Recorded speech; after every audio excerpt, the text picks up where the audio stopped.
Design.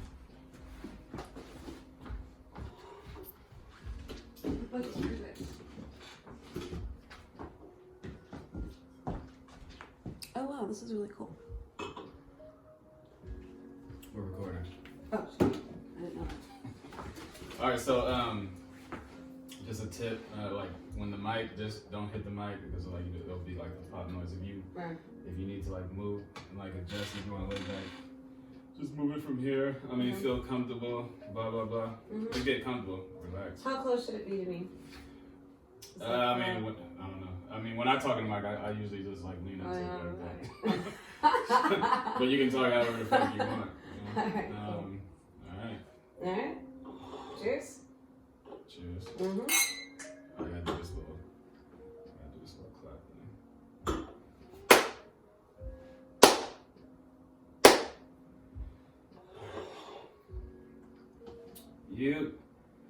Everybody, welcome again to Everyday Celebrity Podcast. This is episode 5. This is a first. This is a first for me. This is a first for this podcast. When I say first, it's because someone is popping my cherry right now. I had my first woman guest. Yeah, cool chick. Don't really know much about her, but we about to dig deep. We about to dig deep in her life, her past history and shit, or whatever she wants to share with us. The reason for me inviting her on the show is because I wanted to talk to her about Burning Man. Burning Man, for all y'all don't know, I mean, I believe everyone already knows what the fuck Burning Man is, but it's a big festival that she invited me to, so I'm like, why not hear from the horse's mouth what it's about before I deep dive into it. I believe it just ended, but yeah, the next go around I plan on going and probably doing a podcast there.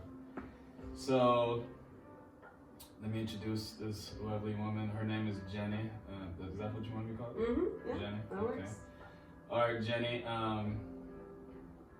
say hi to the people. Hello people, my name is Jenni, short for Jennifer. And where are you from, Jennifer? I grew up in Sacramento and currently living in Oakland, California. Okay, born and raised in Sacramento? Yep, born and raised Sacramento. Nice. And Sacramento's really not that far from Oakland, so it's not really like a big change of like... Yeah, it's like... not like going from like fucking Montana to California? No, definitely not like... Well, sometimes it feels that way, but no. Okay, and why did you move? I moved for school. Actually, I went to college in San Francisco. I studied anthropology, got that degree, realized I didn't know what I was doing with myself. Then I got another degree in math, and I was a math teacher for a while. And then I decided to stay, moved to Oakland, and here I am. So you're a mathematician? I am a mathematician. I really dig math. That's weird as fuck, cause a lot of people, I only know one person who, actually I know 2 people. I know one person who's studying math right now at UC Berkeley, and then I know one who has, I think she has like a master's or some shit in mathematics. I don't know, is it called mathematics? I have a degree in mathematics. It's a math, yes. Yeah. Yeah, and she's weird as fuck. I mean, she's not weird, but she's like, no, we're a weird breed. I mean, like, I get my friends drunk and I'm like, let's talk about the unit circle. And they're like, there's Jenni talking about trigonometry again. But I like to show people the weird beauty of it. So, you know, there's an interesting connection. And sometimes I get people really going on the math vibe. So sometimes I think I'm like a math cheerleader. Nice. So I hated math all through school because every teacher that I had was horrible. See, I would have been maybe that one that changed. Maybe I would have made you a math major. I doubt it. So you went to school for math and anthropology. Tell me about anthropology. Well, it's like digging up bones and shit. Yeah, right? yeah. Okay. Well, yeah, so that's more archaeology, which is a part of anthropology, but I was more into cultural anthropology, which is really just learning how people tick. Okay. Learning about, you know, connections, communities, relationships, and, you know, what makes people, not like psychology, but more like how culture can kind of affect the minds of people. which I really thought was really interesting. And my whole idea with it was I was going to save the world and I was going to do all these great things. And then I realized after I got it, I was like, I could be a professor of anthropology, or I could, be a consultant. But I kind of realized that there wasn't really much in it. And then I was like, oh, I'm going to be a math teacher, because I was always, like I said, a big math nerd. Came easily to me. I was able to explain it to people. So then I went back and finished with math, and then I became a math teacher. So you when did you realize? Did you get a degree in anthropology? Yeah, I got my bachelor's in anthropology. Realized I didn't know what to do with it, and then I actually did a double bachelor, or a double major, and then I got it in math and. A lot of fucking school.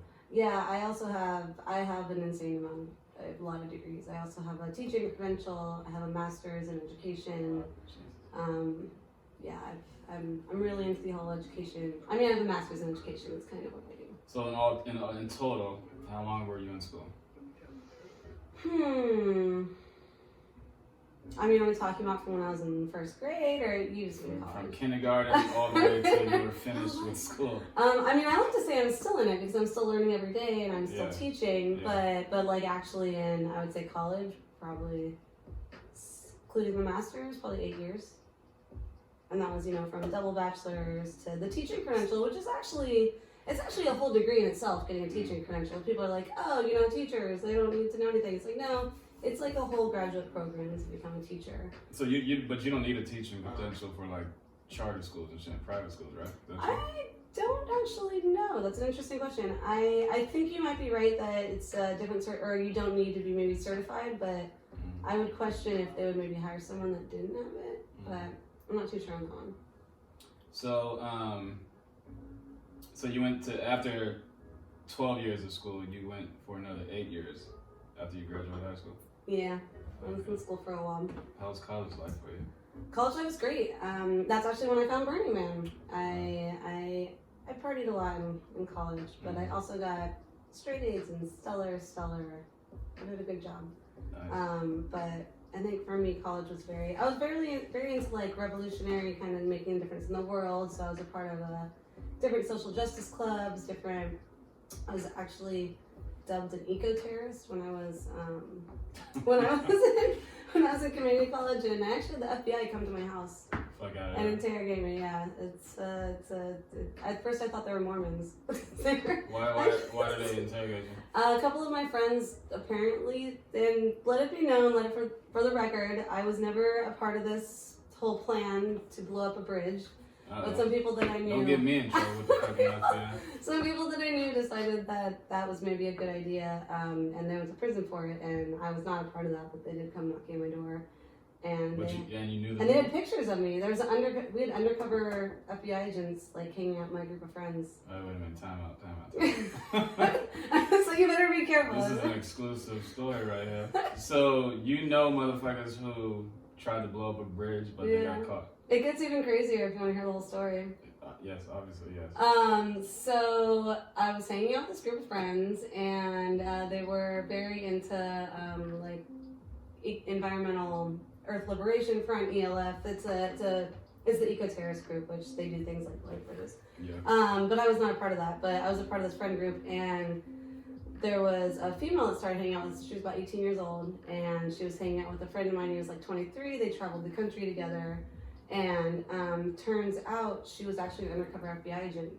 And she used to come to my house parties. There's actually, when they came to my house, they had pictures of me at my house we were doing like James Brown, like Get Down, we were doing like funk lines, and there's pictures of us doing all these things. And that was really, for me, this like eye-opener, like, all right, I gotta watch who I'm hanging out with, because A, I didn't know this 18-year-old girl was an undercover FBI agent. B, my friends just went to prison for 4 years, and that guy ended up going to prison for 13 years.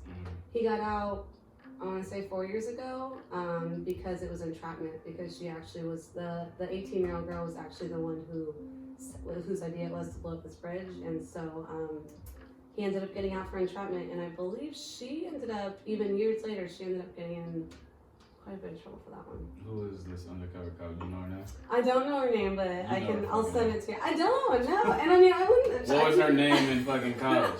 It was me. No. It wasn't. That's crazy. No, it was pretty crazy. It really made me realize that all those TV shows you watch about like undercover FBI agents and all that, that you're like, oh, that's not real. It's real. And so, note to everyone out there, watch what you're saying. Don't blow up a bridge. Yeah, just don't blow up a bridge. I mean, it's easy as that. So how did you get off? I mean, they came to my house and I just looked at them and I was just like, I don't know what you want, and they were just like, obviously. You were just basically. Yeah, I was like, quivering. I'm just like, I will never talk to them again. They scared the.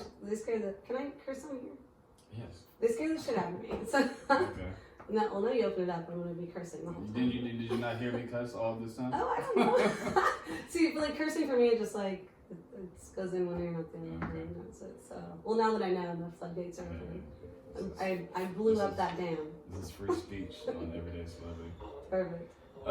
So, yeah, college was crazy for you. So, what year was this? Was this like in grad school or?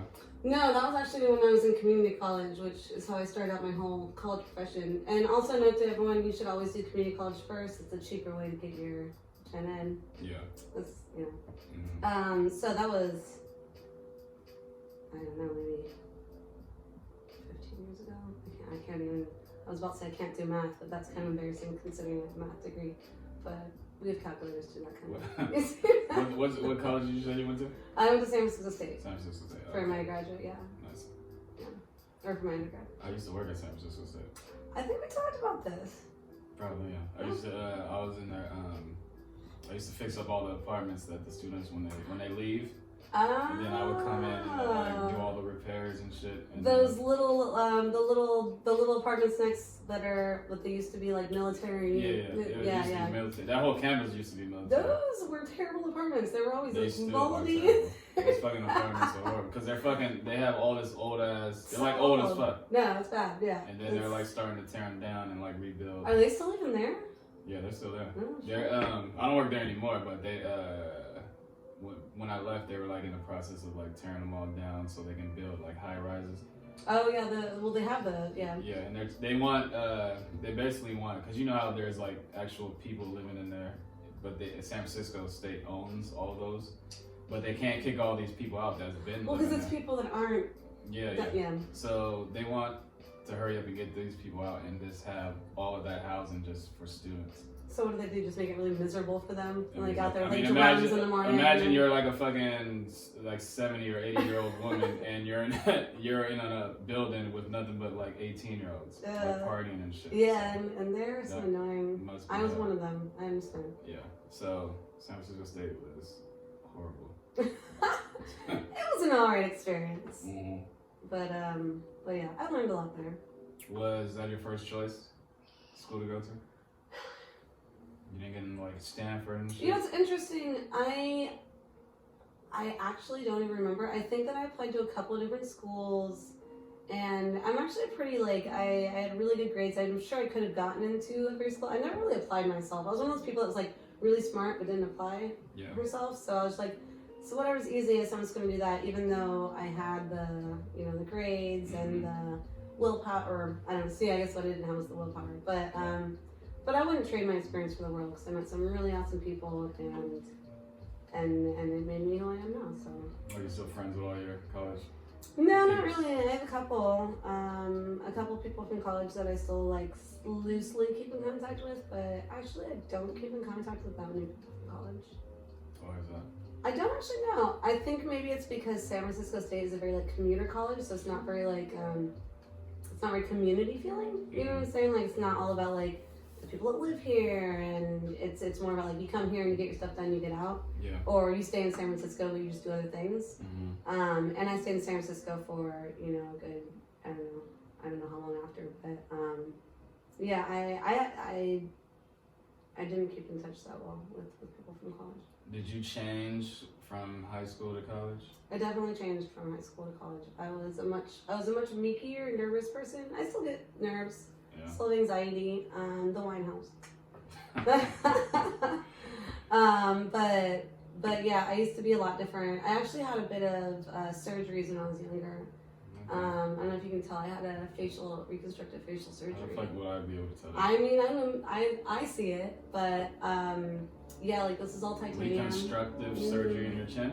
Yeah, so I had some. Actually, when those FBI agents came to my house, they felt really bad. So when I opened the door, my face was all like taped to itself. Yeah. And I could tell. I could see the look on their face, and like, we are sorry for you. What happened to your chin? Like, So I was apparently born with my jaw at the wrong angle.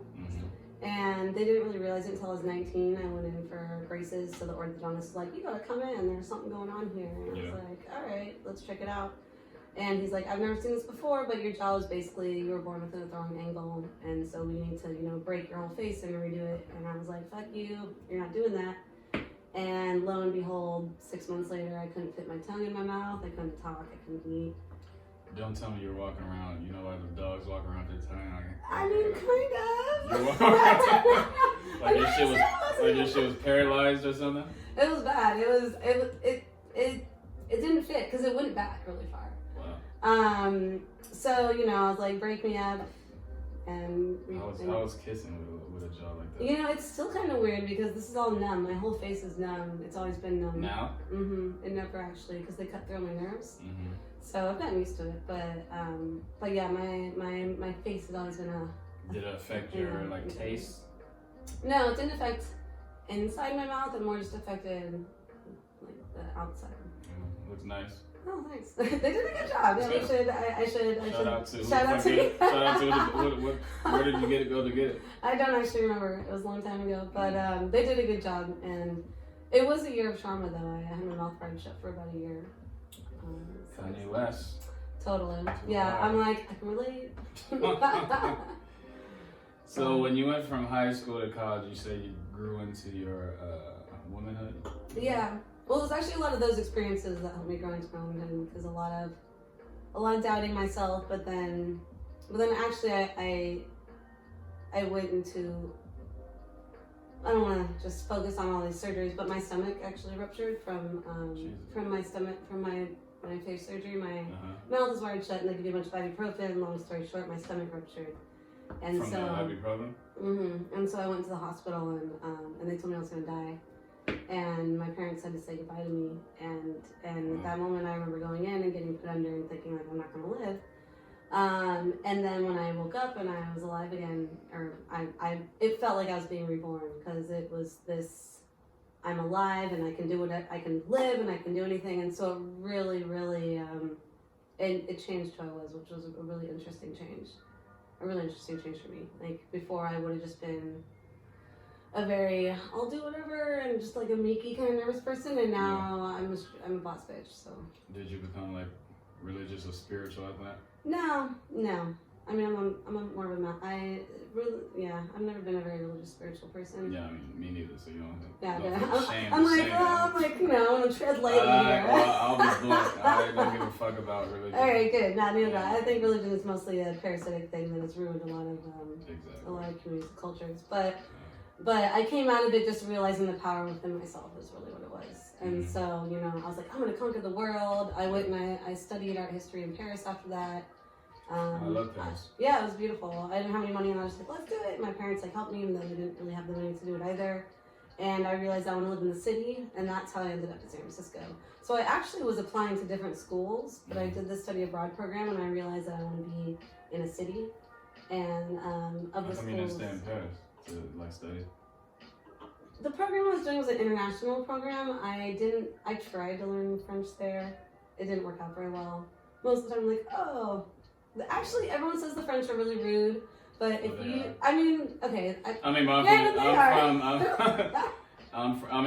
not rude to me, but because I'm like used to like East Coast motherfuckers. We're like very blunt. Very blunt. They would say that we were like very fake. Like Californians are like, yeah, why are you smiling at me? I'm like, it's fine, man. People in Paris, they know how to speak English, but they refuse to speak it. They're like, you're in Paris, you need to fucking speak French. I'm not to speak English. Even though I know how to speak English, they're like, no, you need to fucking speak French. Yeah, it's actually funny because just recently this summer, I went to Paris with my boyfriend, and his uncle lives there. His uncle's Parisian, born and raised. It was my first time being in Paris, and actually being with a Parisian, people treat you so much different. We were like going to like chef's tables and hanging out with chefs in these fancy restaurants. People are smiling at me. I'm like, French people can smile. So that's like, yeah, if you're going to Paris, I would say I would recommend at least finding someone that can pretend to be your friend. How long were you in Paris for? When I studied abroad or recently? When I studied abroad, it was just a semester, so 3 months. So not too long. Right under the amount you would need a visa. So I think it's like 90 days is a visa, so it's like 89 days. So you recently went to Paris? And I recently went to Paris. That was just a couple weeks, and like I said, like on like vacation or something. Yeah, and that was super fun. So we got to stay in my boyfriend Shane, his uncle's like his aunt and uncle's like flat, and we got to like meet other like Parisians and just you just kind of like silently sit there and pretend like you know the language. And people from Paris, they're called Parisians. Oh yeah. I don't know that. I don't know why I was thinking Persians. Is that the same thing? No, that's from Persia. Yeah. Sorry, America. You say sorry, Paris. Sorry, Paris. You just lost all your French. Yeah, well, fuck. I don't give a fuck. They don't give a fuck about that's whatever. All right, so where else have you been around the world? I've been to a lot of places. Recently, we did a trip to Norway, and we did Spain, Italy, Amsterdam, Southeast Asia, Thailand, Hawaii, all over Mexico. I went sailing kind of in Panama, which is pretty fun, Bocas del Toro. Island hopping. A friend of mine had a catamaran, and we got to stay in his catamaran and go and stay on his islands. I was like, living the rich life. Yeah. So that was pretty fun. But yeah, I love traveling. So I travel a lot. Every little bit that I can, I travel. It's probably why I don't have a house anywhere in my small apartment right now. Do you always travel with your boyfriend? Yeah, recently. Well, I did Southeast Asia with a girlfriend of mine. That was really fun. But usually it's us. We do big trips too. Like I had a whole group of friends go to Costa Rica for my birthday. We went to like a villa over the ocean. There's like 15 of us, and lots of shenanigans happened. It was a lot of fun. Shenanigans. Yeah, that's. Elaborate on shenanigans. I don't know if I should elaborate on shenanigans, but it was good times. Let me just say that. How long have you and your boyfriend been together? We're going on 8 years, so a long time. I know. Okay, well, I don't want to jinx anything, but why the fuck are you guys not married? Do you believe in marriage? Let's put this on record and let's talk to him about it. I was gonna ask him to fucking to sit in.